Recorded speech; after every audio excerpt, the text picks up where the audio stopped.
Story 23. Sometimes just let it be. Once upon a time in a peaceful village, there lived a wise elder named Mary. Mary was known throughout the village for her calm demeanor and her knack for finding solutions to problems.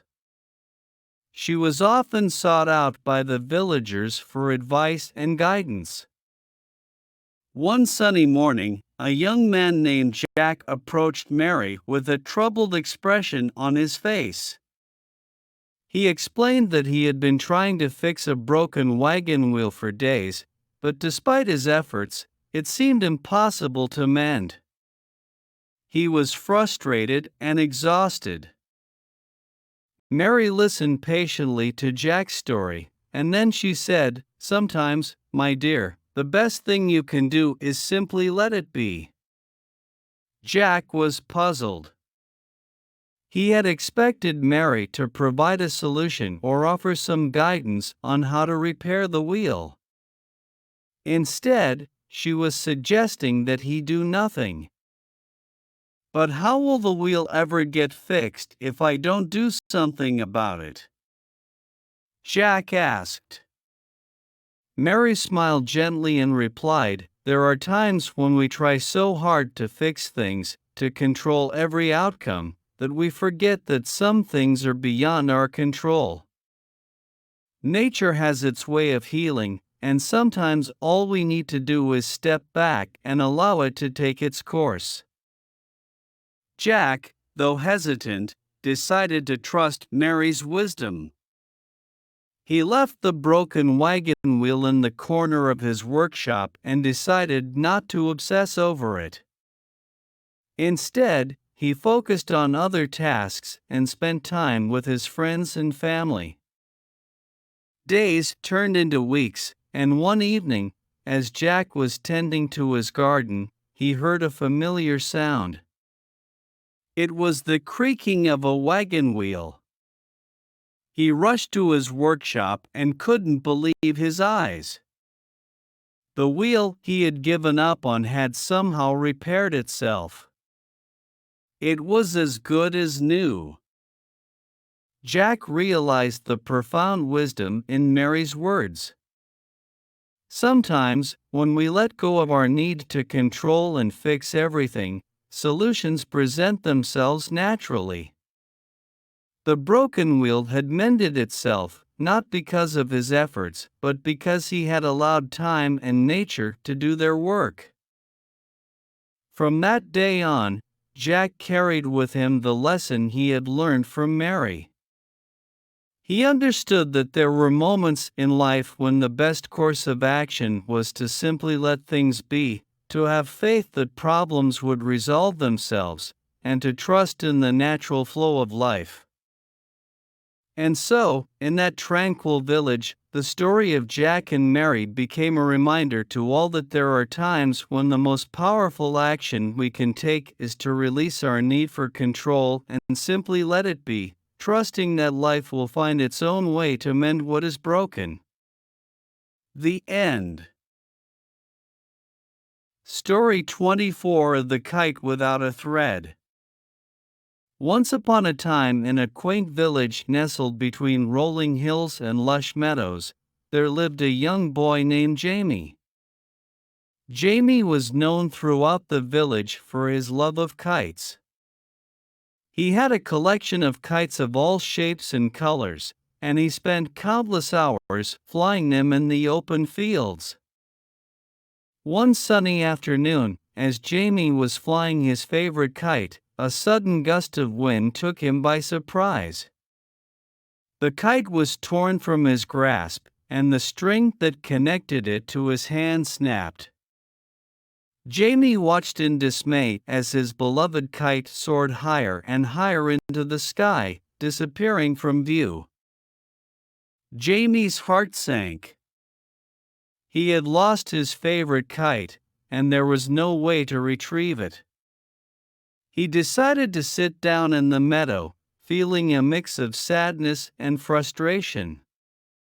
As he gazed up at the clear blue sky, he noticed something incredible.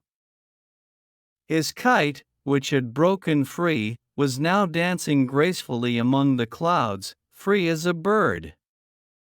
It was a breathtaking sight, and Jamie couldn't help but smile. He realized that his kite, once bound by the string, was now experiencing a newfound freedom and joy. Word of Jamie's kite without a thread spread throughout the village, and people came from near and far to witness the extraordinary sight of the kite dancing in the sky, unburdened by any constraints. They marveled at how it seemed to express a sense of pure freedom and happiness. As the days passed, Jamie continued to fly kites, but he no longer used strings to tether them. He had learned a valuable lesson from his lost kite, that sometimes, true freedom and beauty came from letting go of control and allowing things to unfold naturally. The sight of Jamie's free-flying kites became a symbol in the village, a reminder that life could be filled with unexpected beauty and joy when one released their attachment to outcomes and embraced the present moment. And so, in that peaceful village, the story of Jamie and his kite without a thread became a parable of the simple yet profound wisdom of letting go and finding beauty in the freedom of the present. The end. Story 25. Choose your words wisely. Once upon a time, in a peaceful village nestled beside a serene lake, there lived a kind and gentle man named Samuel. Samuel was known throughout the village for his wisdom and the way he always chose his words with great care. His words had a magical quality. They had the power to heal, inspire, and bring comfort to those who heard them. People from near and far would seek Samuel's counsel when they faced difficult decisions or challenges in their lives. Samuel's thoughtful words would light up their hearts, guiding them toward the right path. One sunny morning, a young boy named Ben approached Samuel with a heavy heart. He had gotten into a quarrel with his best friend, Emily, and they were no longer speaking to each other. Tears welled up in Ben's eyes as he explained the situation to Samuel. Samuel listened attentively to Ben's story and then said, "Words can be like arrows, my dear boy. Once they are released, you cannot take them back. But you can choose the words you speak carefully, with love and understanding." Ben asked Samuel for advice on how to mend his friendship with Emily. Samuel smiled gently and replied, "Go to Emily, my child. Speak to her from your heart, and choose your words wisely. Tell her how much her friendship means to you and how sorry you are for the words that hurt her. Let your words be a bridge to mend what was broken." Taking Samuel's words to heart, Ben went to see Emily that very afternoon. With tears in his eyes, he apologized for the harsh words he had spoken in anger. He told her how much he valued their friendship and how sorry he was for hurting her feelings.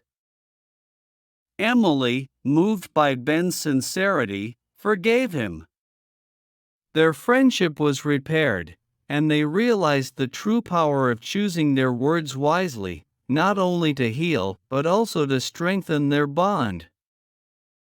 As time went on, Samuel's reputation for his wise words spread far and wide. The village became a place where people spoke kindly to one another, and conflicts were resolved through understanding and empathy. Samuel's wisdom had transformed the community into a place of harmony and love. And so, in the village by the serene lake, the story of Samuel became a reminder to all that words have great power. They can either wound or heal, bring sorrow or joy. It taught the villagers the importance of choosing their words wisely, for in doing so, they could create a world filled with kindness, understanding, and love. The end.